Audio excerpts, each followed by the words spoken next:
1075, Ly Thuong Kiet led an army of 100,000 to defeat the Song forces, ushering in a new chapter in the history of Dai Viet. Although his historic letter has not survived, it quietly affirms the power and resilience of the nation. In the tumultuous historical context of Dai Viet, this letter stands out amid the wars, marking the decisiveness of the Ly Dynasty under King Ly Thuong's leadership. Even though it no longer exists, it symbolizes the diplomatic skill and military strategy of Ly Thuong Kiet, one of Vietnam's greatest generals. Over 100,000 soldiers under his command prepared for a large-scale campaign to counter the invading Song troops, aiming to reclaim and protect their territory. In October of that year, Ly Thuong Kiet's army was divided into two factions, the waterborne and the land forces. This division not only displayed flexibility and creativity in military strategy, but also demonstrated a steadfast determination to defend the country against enemy might. The Song army, led by Generals Quoc Quy and Trio Tiet, surged into Dai Viet, ambitious to expand their power and control this fertile land. Ly Thuong Kiet's offensive was not just a territorial defense, but a deep political statement, affirming the Ly dynasty's commitment to national sovereignty. In a short period, Ly's forces captured Ung Chau, an important stronghold of the Song Dynasty that had long served as a strategic treasure for the invading troops. This conquest not only destroyed significant stores and resources of the Song forces, but also dealt a major shock to their court. Rather than maintaining a defensive stance, Ly Thuong Kiet's forces took the initiative to attack, setting the stage for a groundbreaking offensive strategy, a departure from the traditional warfare the Song had been accustomed to. An essential factor during this period was the hostile backdrop between the two dynasties.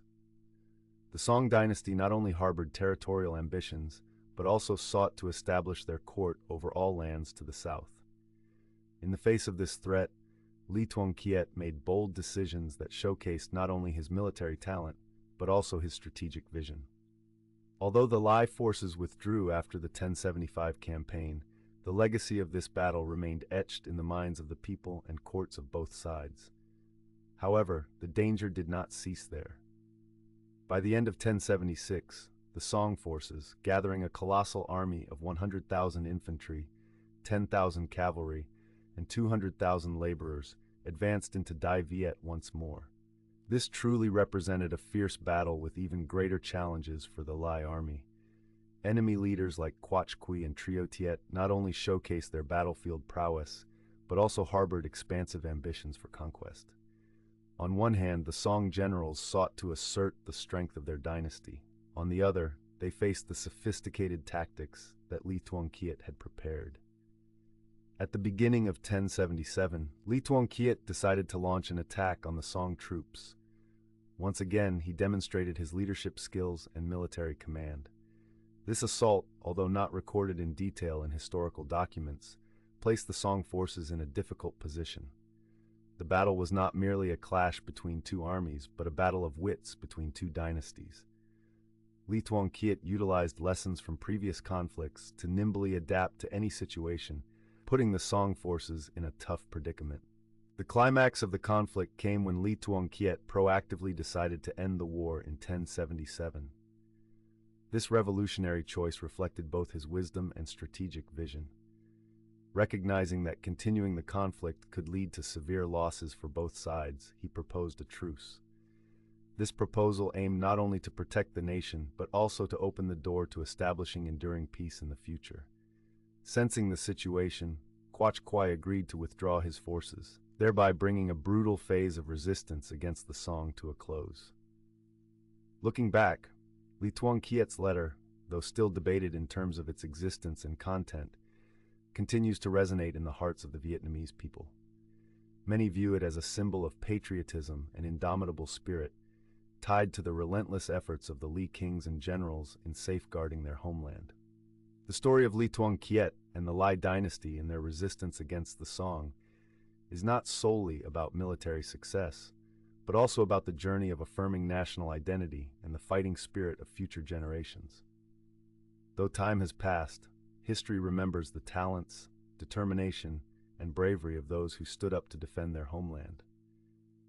Ly Thuong Kiet's letter, even in the absence of concrete evidence for its existence, can still convey that indomitable spirit to future generations, reminding each of us of the value of independence and freedom. Faced with immense challenges, one cannot help but ask about the legacies that remain and how the experiences of the past still influence the modern thoughts of the Vietnamese today. From the backdrop of wars, we can find enduring values not just in tales of victory, but in the strength of community bonds and the yearning for freedom that generations, from Ly Thuong Kiet to the present day, continually strive for.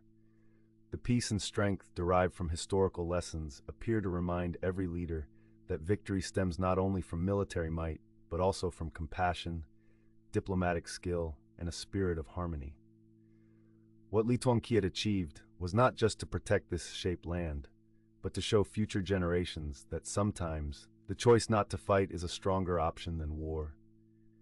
This journey will continue until a day when all pain and enmity can be replaced with peace, drawing the nation closer together in love for the homeland, pride, and hope for a bright future.